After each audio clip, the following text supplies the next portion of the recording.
We want to turn now to Vijay Prashad, who's the director of the TriContiential Institute for Social Research. Vijay, fantastic to have you. I don't know where you are in the world, but thank you for staying up late to be with us here. We're towards the end. Certainly it looks like we're in a Biden-Bernie type of race. It looks like Bernie now is leading in Texas for those who are still keeping score with about 51% in. It's a close lead, though, so we'll see what happens in California. Nevertheless, Vijay, there's a rally around the flag effect here for Joe Biden, it seems, with all these various centrist candidates, everyone coming in. You got Harry Reid, you got Barack Obama allegedly making phone calls to try to stop him. You look at Bernie Sanders' policies, they're not that different from Denmark. Why is it, Vijay? Give us some context here to why so many powerful people in America seem so dead set on preventing something that doesn't actually seem that catastrophic, or even a huge change from the way America is right now. Well, great to be with you. Nice to see you in your studio. Well, the first thing to say is that Bernie Sanders most likely has won California and will win Texas. You have to understand that a socialist, an avowed socialist, an open socialist is winning a lot of votes in the United States. You have to take the long road on this.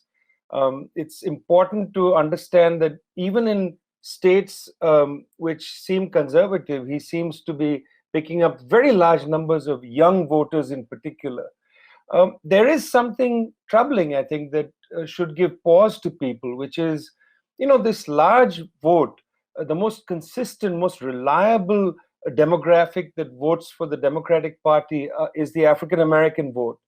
And it is, something to consider why the African-American vote, it seems, from South Carolina right through the US South, has turned to Biden. I think it's not enough to talk about the party elites. I think it's not even enough to talk about voter suppression. There are issues of ideology here. There is the way in which Obama is still looked at with some reverence, and Biden, I think, quite cleverly casts himself, as he puts it, as a Obama-Biden Democrat. I think there's something to look at here, and Bernie Sanders made a run for these votes. The African-American votes in particular didn't get them, not in the numbers particularly that he required. It appears also that in many of these states, older voters have not voted for him.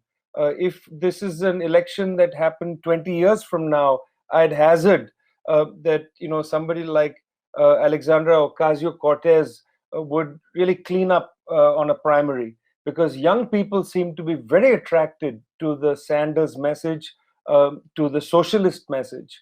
And I think that it's a question of older voters. It's a question of why Bernie Sanders is just not being able to, overcome Biden's so-called Obama-Biden Democrat advantage, particularly among black voters. I think this is something that the campaign needs to think about.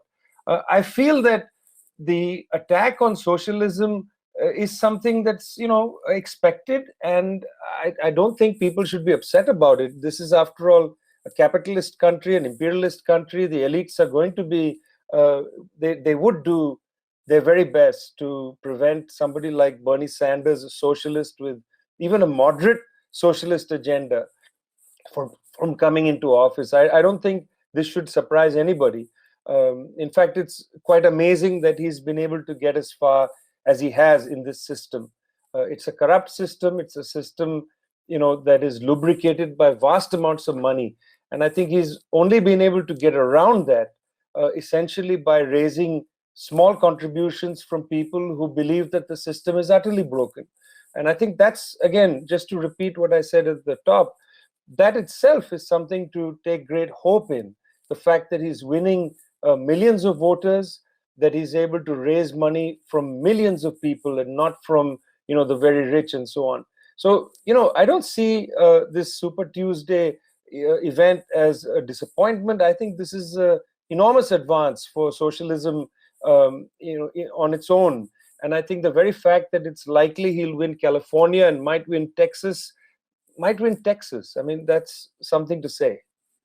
Yeah, no, I mean, I think that's, really in many ways would be unbelievable that Bernie Sanders could win in Texas in many places. And, it's still coming in about 52%. It's about 1 percentage point difference. But as I've said, there are a number of counties that are still out along the border areas. The counties that are in along the border are going towards Bernie Sanders. Now, that being said, many of them don't have a ton of people in them, but nevertheless, it does look like a maybe higher percentage of places you'd expect to go a little bit more towards Biden. Sorry, I have to lean in here to get the exact percentage.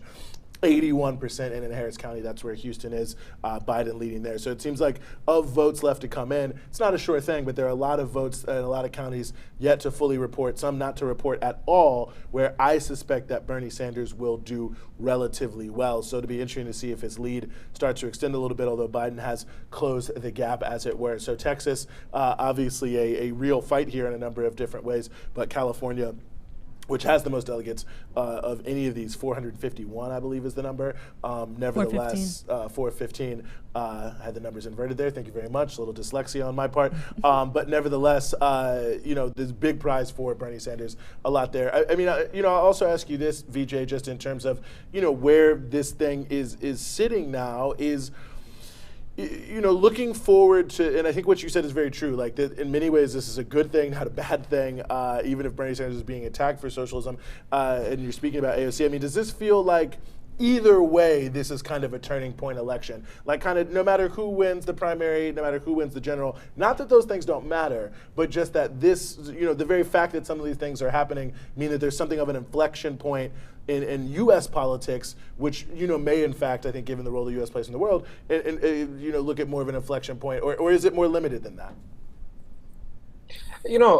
I'm a socialist, and for socialists, the long game is very important, and I think elections are a piece of it. And I'm not one of those people who's cavalier about who wins. I think it would be appalling to have Donald Trump be re-elected in November. I think that would be catastrophic. But I fear that if the Democrats end up nominating somebody like Joe Biden, I don't think he's going to stand a chance against Donald Trump. He's not a coherent person. He's unable to hold his own. There's a whiff of corruption about him. I'm not going to allude to the things in the Ukraine, but how does the child of somebody like that, whose competency is in question, earn millions of dollars on the board of a corporation? The whiff of corruption, I think, is going to be totally manipulated by Donald Trump. And, Trump is a very effective campaigner, and he just needs to win 2 or 3 states. Let's face it. This is not a country with a genuine election. Most of the states already decided. It's just 2 or 3 states, a handful, that Trump has to win against Biden. And I think that that's the problem, is that if the Democrats put somebody like Biden in, you'll probably get a Trump again. And if you don't get a Trump, you get a Biden. Well, remember, this is the champion of the Iraq War. So from a socialist perspective, the election in November has to be taken seriously, must be taken seriously. It would be ideal if Mr. Sanders was the candidate and could make the case for socialism and reason against Donald Trump. I think that would be ideal. If that's not the situation, a socialist doesn't look at this as a victory or a defeat.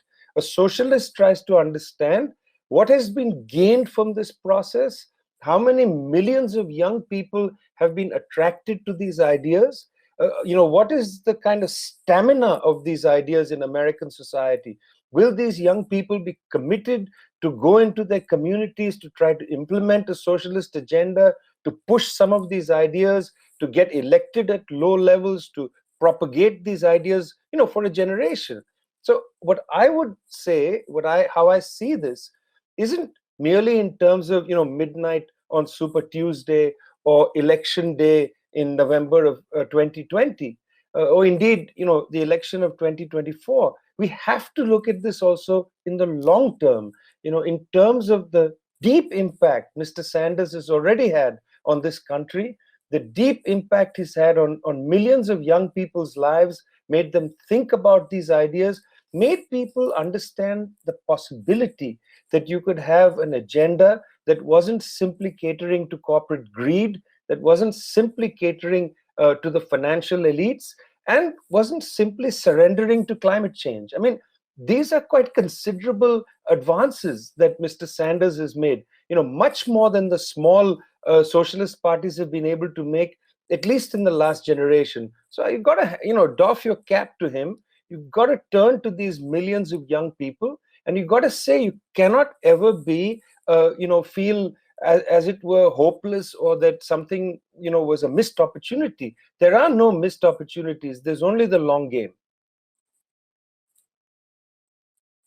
Continental Institute for Social Research. Really appreciate you joining us, staying up late for us. I hope everyone checks out the TriContiential. They do dossiers and other things that are very informative about a number of different issues. Joe Biden is in LA, even though he lost California.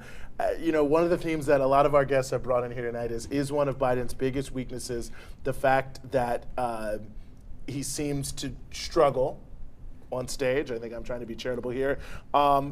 At the start of his rally today, seemingly he's touting his victory rally, he confused his wife and his sister right when he got on stage. He's forgotten what race he's running in. He forgot Super Tuesday was Tuesday, not Super Thursday. Super Thursday. We could go down the list here.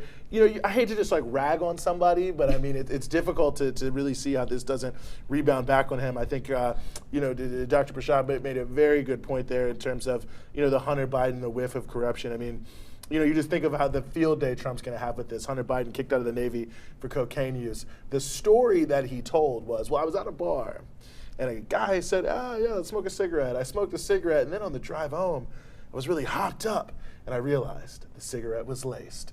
I mean, how ridiculous is that? You know what I mean? That some random guy outside a bar just gave you a cigarette laced with coke, you didn't do it. I mean, these are the type of things that, whatever you think about them, whether you think they're atmospherics, that Republicans will have a field day with. And that, quite frankly, like Bernie Sanders, what is his scandal? That he once went to the Soviet Union and visited there, that he was, in Nicaragua. I mean, when we run back the tape and see, I encourage people to read Secret Wars, Bob Woodward's book, mainstream positions, none of this. Biden, there's going to be a lot of that. We've got a little bit more before we close out here. Obviously, we're coming to the close. We'll be here until 12, but we are going to take another quick break, and then we're going to come right back after this here on Breakthrough.